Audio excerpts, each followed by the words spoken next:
Hola, ¿qué tal? Soy Pedro Llobet, episodio 17. Nuevamente llega la sala de Pedro y sí, todo se graba desde la sala donde vivo.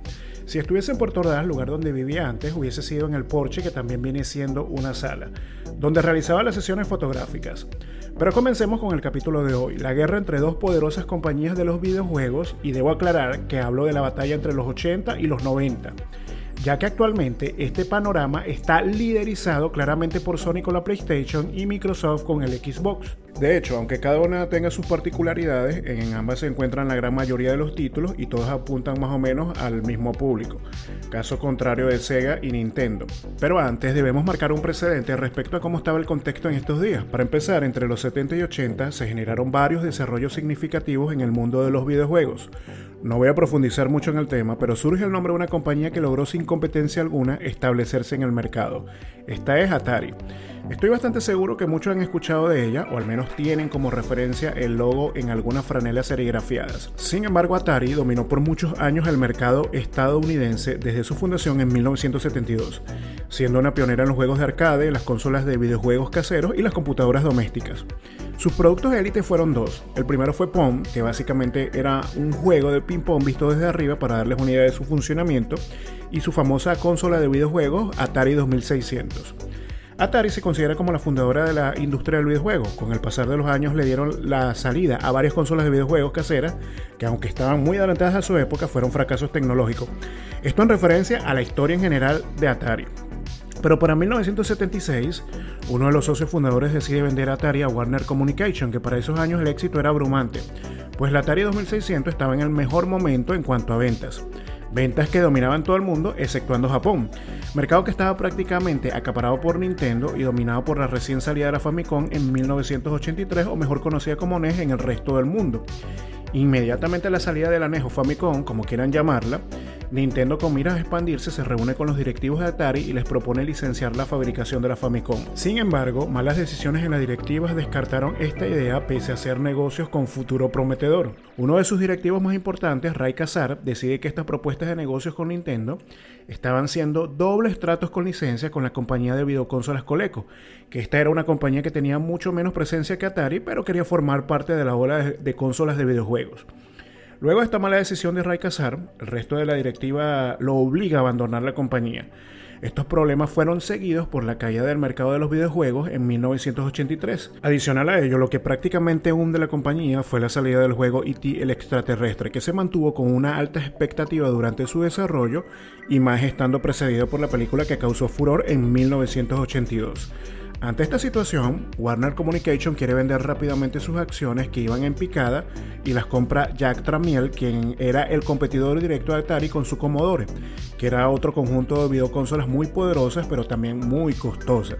Entonces Tramiel aprovechó el stock de computadores y consolas para mantener la empresa a flote, y para 1986 sacan actualizaciones de consolas ya existentes y el lanzamiento del Atari ST, que tuvo un breve éxito en ventas, pero se popularizó especialmente entre los músicos porque todos los modelos incluían puertos MIDI integrados.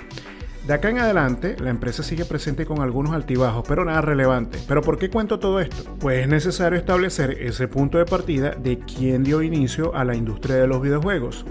Y volviendo a 1983, a la salida de la Famicom o NES de Nintendo en Japón, 2 años más tarde llega a Estados Unidos para posicionarse y consolidarse, mientras que Sega se le escapaba una gran oportunidad. Un año más tarde logra sacar en suelo americano la Master System, no logra su cometido de ganar esa primera batalla en contra de Nintendo y su NES de 8 bits. Por tanto, Sega decide adelantarse unos pasos respecto a Nintendo y sorpresivamente deciden hacer el salto a los 16 bits con el lanzamiento de la Mega Drive. Esto fue un éxito e innovación que poco le duró a Sega, ya que Nintendo contraatacó con el Game Boy. Pero ya va, una consola de 8 bits contra las de 16 de Sega. La diferencia de innovación es que el Game Boy era una consola totalmente portátil, y aunque Sega enseguida da una respuesta contundente con su Game Gear, no estuvo a la altura con su consola debido a problemas de batería. Pero para conocer más de las consolas portátiles y otros periféricos, les recomiendo escuchar el episodio 2 y 5 de este podcast respectivamente, donde la información es mucho más detallada. Entonces, ¿acá termina todo? Pues no.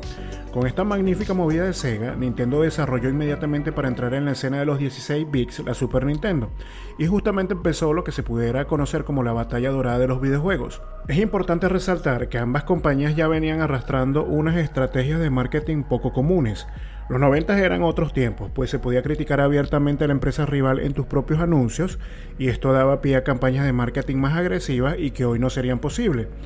Por tanto, mientras Nintendo se enfocaba en desarrollar cada vez más juegos y consolas, Sega decidió usar un marketing negativo con campañas que desprestigiaban a Nintendo, con frases directas como Genesis hace lo que Nintendo no. Genesis era el nombre de la Mega Drive para Norteamérica y evidentemente era mucho más rápida, pero la Super Nintendo era ligeramente más potente. También se generó una batalla de precios, lo que hizo que ambas consolas fueran más asequibles al público, pero el error garrafal de Sega fue enfocarse mucho en la consola o su poder, además de la cantidad de juegos que sacaban en pocos meses, mientras que Nintendo en cuanto a juegos realizaba proyectos más sobresalientes anuales. Luego Sega decidió añadir un periférico llamado 32X que ampliaba la consola a los 32 bits. Esto era vanguardista, sí, pero era gastar dinero en complementos y no en juegos, y esto hizo que la compañía se autodestruyese. Ya para 1994 aparece la Sega Saturn, pero los problemas de sus dos núcleos de 32 bits que eran poco comunes para los desarrolladores y la competencia que llegó desde Sony y Nintendo arrasó con esta consola.